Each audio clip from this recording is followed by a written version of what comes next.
D bridge decade कपको उपाधि नेपाली राष्ट्रिय क्रिकेट टोलीका पूर्व कप्तान सन्दीप लामिछानेको टोली ब्रिज 11ले जितेको छ। विल्सार स्थित डिभाइस क्रिकेट क्लब मैदानमा भएको दोस्रो मैत्रीपूर्ण क्रिकेट खेलमा ब्रिज 11ले डिभाइस क्रिकेट क्लबलाई 127 रनले पराजित गर्दै उपाधि जितेको हो।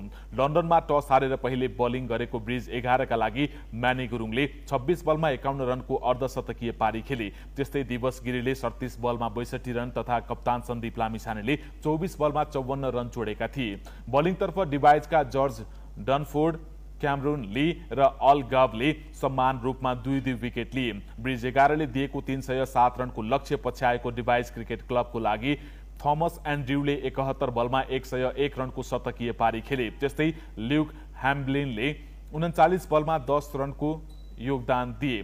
बलिङतर्फ ब्रिज 11 का सन्दीप लामिछानेले 1 विकेट, मोसेसले 2 विकेट तथा अमित विकास र मार्क बर्टनले समान रूपमा 1-1 विकेट लिए। खेलपछि कप तथा ट्रफी वितरण समारोहमा ब्रिज इन्टरनेशनल कन्सल्टेन्सीका प्रमुख कार्यकारी अधिकृत भुवन गिरीले 10 वर्षे यात्रामा समाजप्रतिको उत्तरदायित्वका रूपमा खेल प्रतियोगिता गर्न पाएकोमा सन्तुष्टि व्यक्त गरे।